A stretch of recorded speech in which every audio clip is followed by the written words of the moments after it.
Hello, and welcome to episode number 178 of the LSR Podcast. My name is Matt Brown, joined each and every week by the brightest minds in all of the gaming industry. With me, I have the top two.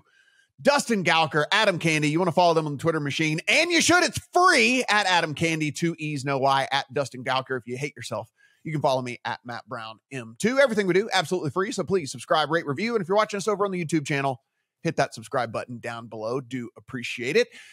When rich people talk, we listen, especially when it's in Texas and it has to do with sports betting. We will talk about that. Some more stuff coming out from the UFC, gambling. I don't even know if we're done with all this. I was going to say, call it K. I mean, we don't know how far this thing is going to go and spiral. So we'll talk about some new stuff that has come out there. We got some staff predictions from the guys over at LSR as well. But Dustin, let's kick things off here with New York. We talked about this, that, hey, listen, maybe some of these states, after they went ahead and passed either some laws and regulations and stuff, they might revisit some different things down the line, figure out if, we need to change anything, if we need to do whatever. And this one is actually maybe some expansion talk. Yeah, and we'll put this with a caveat, who knows, but at least the discussion is being had. But we saw a new bill from Senator Joe Addabbo in New York to expand the number of sports betting operators that they have in New York. This would effectively drive down the tax rate for the existing and any new operators, and arguably make it a more sustainable market for all of the sports books that are and want to be in New York. Is this needed? I don't know. But there's obviously we're always an advocate of a more open market. Even Addabbo, the sponsor of this bill, said, this is just a starting point, and that, they have to prove that this is not just going to lower the tax rate, and that it's not going to hurt the tax receipts that New York has realized in year one of sports betting. So it's probably an uphill climb. Certainly, operators are lobbying for the lower tax rate. The operators who are not in would like to be in New York. So there is obviously will on the industry side of this. Is there any will within the New York legislature to again effectively lower the tax rate by allowing more operators in? That's a question. So there's going to be a lot of maths. I know that Matt that's not your huge strong point, but don't love math at all. Hate it. But we're going to see some maths put out about how whether this makes sense for New York, and whether if we add we can list some of the folks that are not in Barstool and 365 Fanatics would like to be in New York. Does that move the needle and create enough added volume that tax rate makes sense? Who knows? I'll go on a limb and say probably not. Especially if we're getting up to 16 operators and lowering the effective tax rate to 25%. It's actually 15 operators. So we'll see. A lot to go. This is, I don't know. I feel like this isn't going anywhere, but stranger things have happened, and there will be a lot of lobbying because, short of other states launching, operators getting, making a more sustainable environment for themselves in New York is going to be a key point in their future. So, Adam, this might be one of the weird circumstances in which operators might welcome competition, right? Because you would almost think the people that are there would actually lobby for more to get in there, therefore getting a lower tax rate for themselves, and them thinking, hey, listen, we're already going to have the majority of the market as it is anyway, so we don't really care if more people come in here. So it might be kind of this weird deal where you have some guys going, no, we should have more people, bring them in.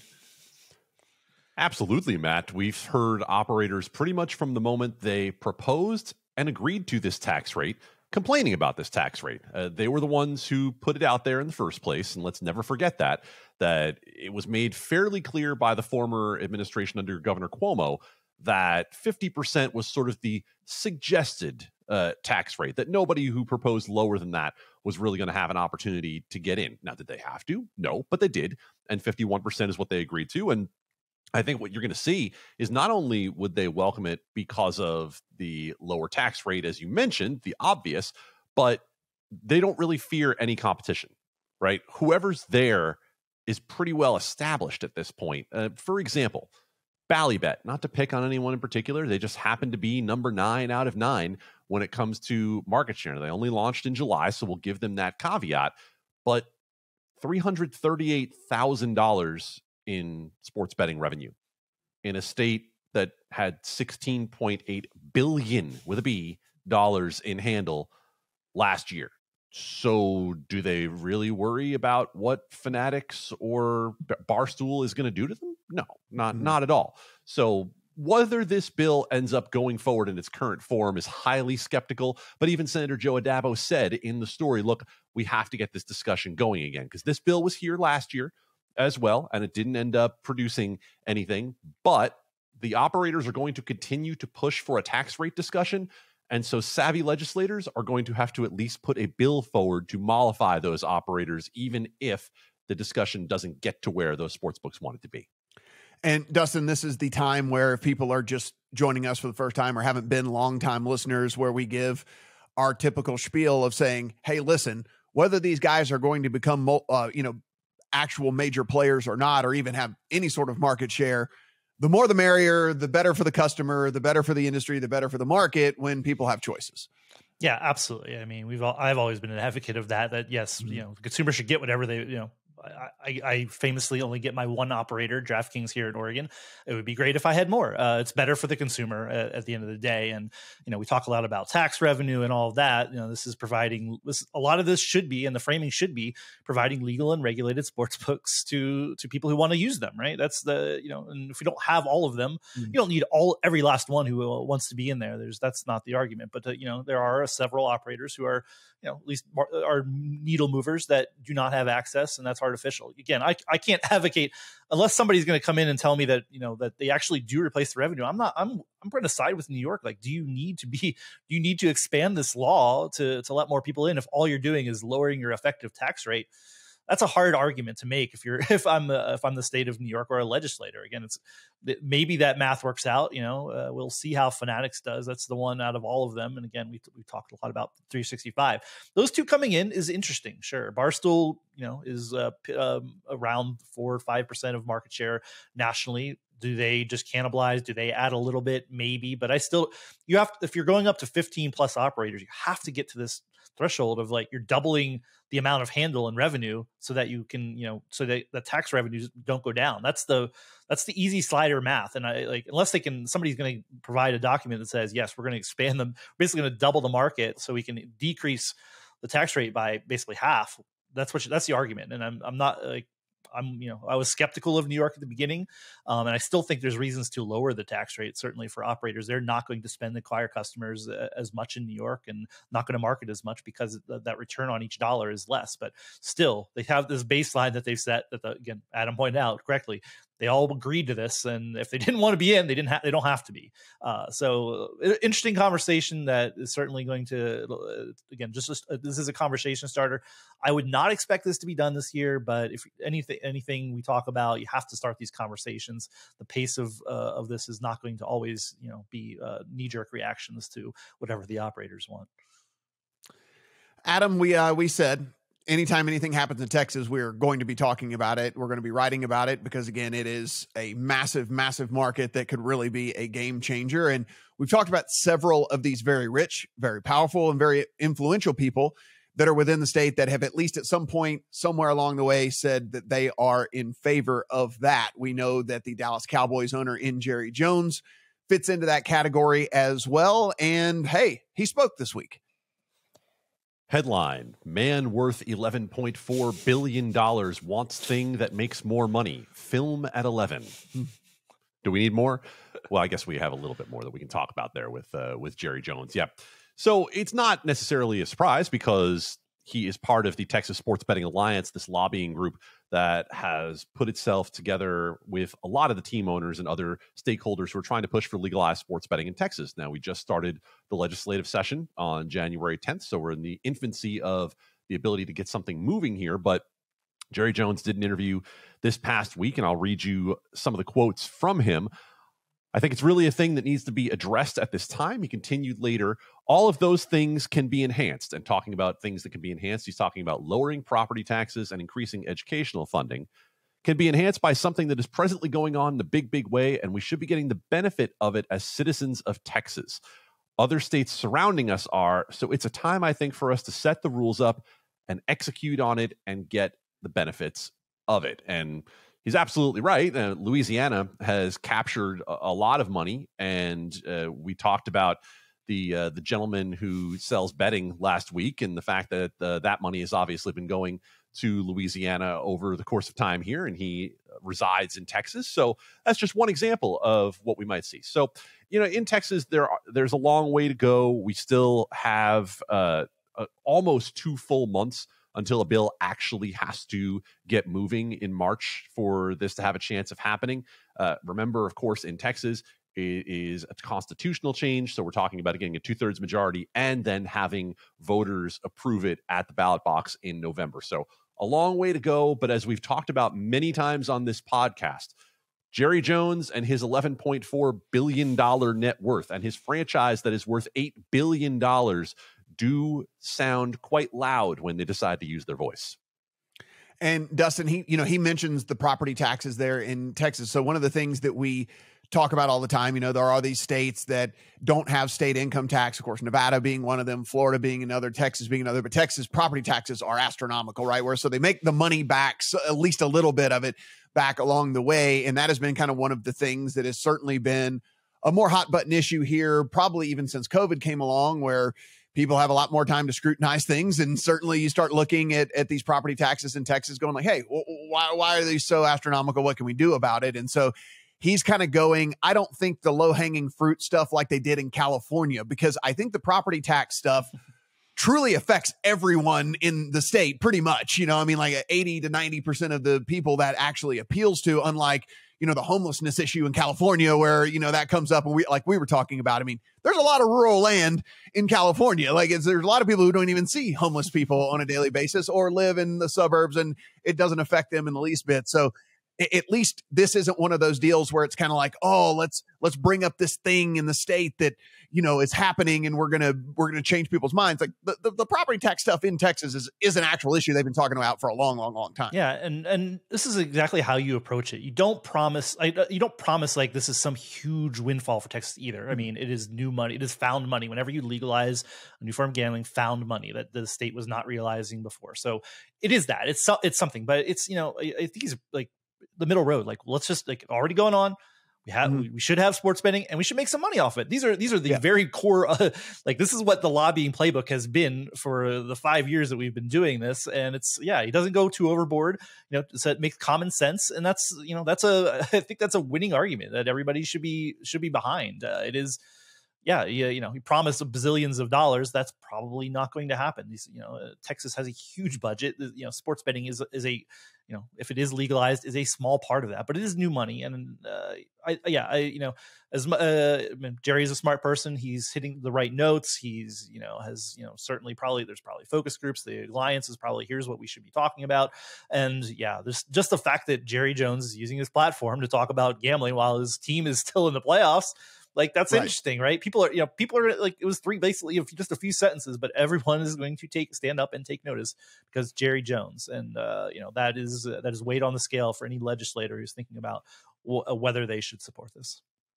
And Adam, just to put a bow on this, I mean, this is stuff that we're talking about right now, and we're getting these guys to start to talk about it a little bit. We talked about the Cuban thing before. We know Tillman Fertitta's stance on this. We know, obviously, the furniture store owner's stance on this. You get Jerry Jones, whatever, and we don't even have a bill yet, right? So, I mean, once a bill is actually introduced, then this is really going to crank up, because then we're going to have something tangible for these people to, in theory, get behind. And representatives from the Sports Betting Alliance told our Mike Mazzio they expect that bill to drop sometime next month, which would obviously give time for it to be massaged and evaluated and tweaked to the liking of many different parties. And look, Texas is an enormous state with many different political bents, and it might take some working for it to get through the legislature and then for it to get through Governor Greg Abbott. So we are absolutely in the infancy of this right now. I would just say that as opposed to other big states, we've talked about Florida, California, and so on, and how difficult those were. The tribal interests in those states and their sovereignty made it a lot more difficult than Texas. So it might not be low hanging fruit, but is the lowest of hanging fruit when it comes to the big states. Dustin, we have talked about what went on over in the UFC. If you guys did not catch that, go back a couple of episodes. We talked about it on the pod here at length where there was a coach and they did some investigations, and listen, some fishy stuff started coming up. And this is what we talk about, why legalization is great, why some of these things actually do get caught, because you start to get fishy betting patterns. Some things start to wave some red flags. And the next thing you know, hey, listen, we are able to find out that some stuff was going on. Well, this has actually gone a little bit deeper at this point, and maybe, who knows, by the time they get done with all the investigations, how deep this might end up. Yeah, I mean, the UFC scandal around this, and I guess I'll use the term scandal, it was kind of drips and drabs, and this one's the biggest one for me. It's we have, and the story is now too long that I think we can really it's hard to adequately sum up the whole thing. There's a suspended MMA coach, James Krause, who is at the center of this investigation. There was a fight that was called off because of betting integrity issues. And now the ESPN's David Purdom reported that he was a middleman for offshore sportsbooks and bettors. He was responsible for being a go-between for this Antigua-based offshore sportsbook. And this is I don't know, it's all problematic, but this is almost the worst one. This has been going on for years and years. We're just finding out about it, that nobody had ever really known. I mean, clearly probably people knew, but this was just going on in the background and nobody said boo, and the UFC didn't do anything about it. And this is where I'll turn it back to you as the UFC/MMA expert here. Like, this is pretty bad. This is a bad look for the UFC, and this has been going on in their house, and they're, it does make you wonder now, where is the bottom of this? This feels like it's not the bottom. I don't know. I mean, that's speculation, but like, if this is going on, like there's got to be more people, it seems like, that get wrapped up in all this. So Adam, I want to, what I'm looking at here on my phone, if you guys are watching, let me first say this. One, don't do shady things in the first place. Two, if you are, maybe don't send out text messages like this to groups. This is the fighter that just got suspended by the Nevada State Athletic Commission. He's trained with a lot of fighters, lives and breathes this sport as a coach fighter, and at times has the scoop on injuries, non-announced matchups, and how fighters look in training camps. In stocks, this is called insider trading. In MMA betting, it's called James Krause knowledge. For the last 6 months, all my bills, including mortgage and car note, have been paid via Krause's picks. Do yourself a favor and join the group. Just saying, if, listen, don't do shady stuff in the first place. But if you are, don't send text messages to groups of people like this, where it is the most incriminating thing on the face of the planet. I read this and I was like, this is, what are we doing here? No one learned anything in life. Again, Adam, I'm not endorsing doing shady things, but I gotta say, when you write stuff like this, I have no sympathy for you whatsoever. So, Matt, you think it's a problem that he compares it to a crime in real life, but then says when it comes to betting, it's just James Krause. Yeah. That was how interesting. How interesting. That was quite the text that was sent out to apparently a large group of people who he was trying to recruit to join this betting group with James Krause and whatnot. And Adam, let's go back to, again, before people who don't know the whole story and certainly maybe are just getting into this, and listen to this, guys. If you are a legislator, if you are someone in these other states and you go, I see, this is what we're talking about, this is why this is bad. Listen, go back and listen to our original podcast anyway. But the cliff notes of all this is, in individual sports such as MMA, such as boxing, such as tennis, weird things like this, fully admit, can certainly happen in a one-on-one situation where someone has complete control of the outcome of an event. So, Adam, I just want to say that because people go like, oh, yeah, see this guy, that's why he's missing extra points. And so I was like, no, man, no, the minimum salary in the NFL is several $100,000. Every guy's making millions or whatever.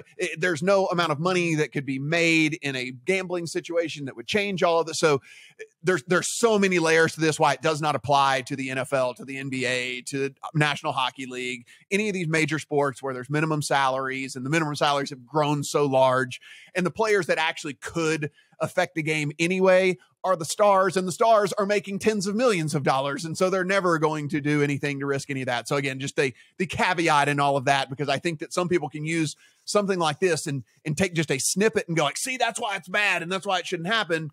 But that's just not the case in the majority of the sports, and certainly the popular sports that people wager on.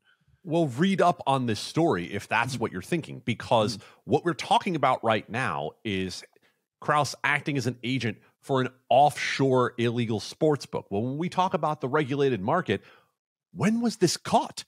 This was caught in the regulated market, right? That's why it was caught. The regulation is the reason that we know about all the other activity that was happening in the shady offshore market. These are the things that can continue on unfettered in the illegal market, and there's a reason we call it the illegal market, beyond the fact that it is violating federal law when you're wagering with offshores, but also because it allows things like this to go on in a way that the regulated market, yes, obviously it happened, but the whole idea is it was caught in the regulated market. So regulating sports betting isn't just about capturing tax revenue, it is about keeping the activity above board. And Dustin, just, a little, I mean, maybe not too little too late. I mean, whatever, but just again, from a UFC standpoint, immediately as this came out, all fighters, all coaches, even managers, anyone that could have any sort of information whatsoever about what's going on in these training camps or injury and all that stuff has now been barred from any sort of wagering on the sport at all. So that should be also mentioned in all this. I mean, again, maybe there should have been the foresight to have that be a policy from the get-go, but that is at least the policy now. Yeah, because UFC at this point is caught reacting to the news, right? Rather like yes, great that they did that. That was well overdue. But yeah, now, I mean, federal investigations. Who knows what's going to come out of that? That's the thing I'd be scared about is how many people are going to get this is going to hang over the UFC for a while. But yeah, this is not sports betting is bad. Like Adam said, this is the regulated market catching this. This will still be going on right now, right? If it wasn't for the logistics around the regulated market, that is why this came to light. So this is a poster child, I guess, for both the good and the bad of sports betting. Like it was caught, it's going on, like people are, it happened, but it also was caught because, this is being brought into the light in a way that it might not have been, or definitely would not have been in the past. Adam, you and the staff over at LSR put together some predictions for the upcoming year as we enter the third week of the month here. So why don't you kind of run us through what guys were thinking?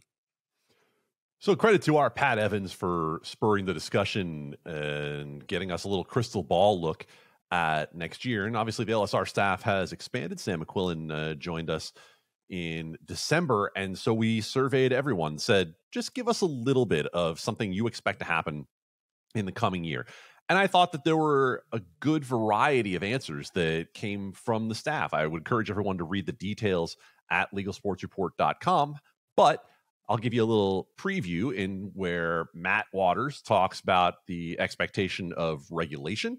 We have Pat Evans and Mike Mazzio both predicting which states they think will legalize. And Mike, who's been covering Texas closely for us, he actually thinks that it's a possibility in Texas.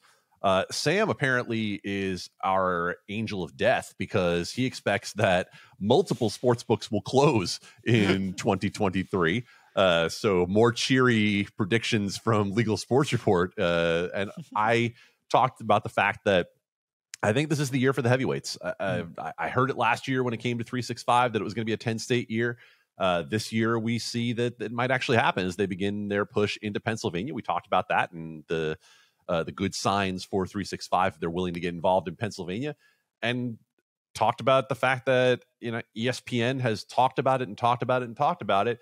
And again, I think that there's a convenience there talking about 365 and ESPN of them potentially getting together. And we've heard from fanatics that it's coming. And we know that later this week, we're going to see the first retail sports book from fanatics. And within a couple of months, we're going to see the tech entry for the first time. So we'll see what the online actually looks like. Now, what does them getting into it mean? It doesn't mean that they disrupt the market to the point where FanDuel and DraftKings are having to redo everything to try to keep up with them, But it does mean that we maybe see a big four be a big five, or someone else enter the top four, and we get to reevaluate what the market looks like going forward with some of these bigger players that we've been waiting for a long time getting in.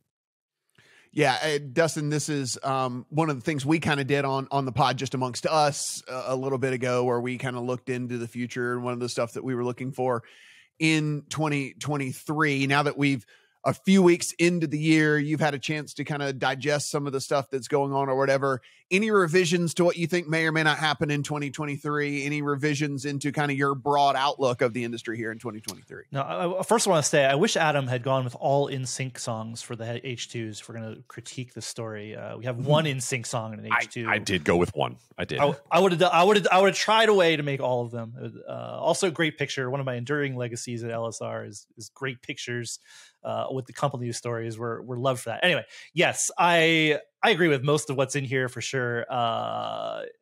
Disruption and these big guys is again what is this going to happen or not? This is what I keep coming back to, is like Fanatics has put a lot of resources and arguably has the best chance at disrupting the market. I think, is that going to happen?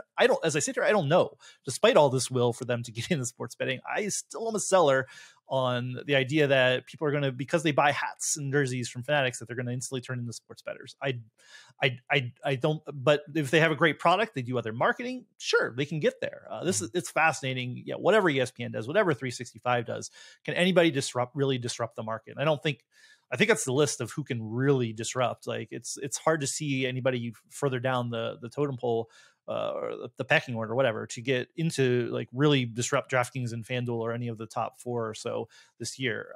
So definitely interested there. I mean, the state map is the map of who can legalize it looks challenging right now. Like, yes, Texas, lots of good we talked about it, some positive momentum, it seems like, but there are problems almost anywhere else where you see sports betting coming up. This is not, we're used to just states legalizing it. Mm-hmm. These last several states that are really considering it seriously, that move the needle, I don't know. It's like there are problems in all of them, between stakeholders who are involved to, the machinations of the legislatures.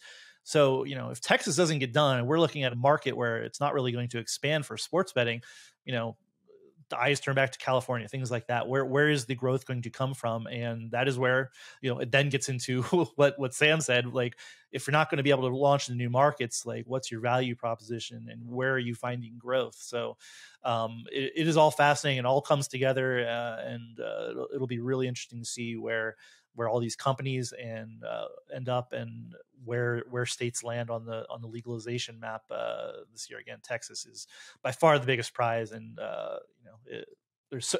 all the conversations in the background are about Texas, because that, like I said, California off the table for now, Florida off the table for now. So where is it going to happen? This is where the push is going to happen. Adam, now that we're a few weeks into January, I mean, I don't know about you, but for me, I truly miss Maxim Bet. It was such a big part of everything we talked about here on the podcast and everything that was written over on LSR. There's so much ink that, and in time that was spent on RIP Maxim Bet. We hardly knew ye. A couple of years ago, I had an invite when the Super Bowl was in LA to the Maxim Bet party, and I didn't go. And I'll always wonder what could have been. You could have been the spokesperson for the now defunct Maxim Bet. It could have been you. I could have been drinking very sugary drinks and hanging out with starlets who had no idea why they were there. It was amazing. Yes, Maxim Bet. I can't even tell you what anything looked like on the app. I've downloaded every app on the face of the planet. I couldn't even tell you a thing about it. Guys, everything we do here, absolutely free. So we do appreciate asking nothing from you other than a subscribe, a rate, a review. If you're listening to the audio version, if you're over on the YouTube channel, just hit that subscribe button down below. Give us a thumbs up. That really does help. And that's all we are asking from you here. If you want to follow Dustin on the Twitter machine at Dustin Gouker, you want to follow Adam, that is Adam Candee, 2 E's, no Y. For Adam, for Dustin, I'm Matt. Talk to you guys next week.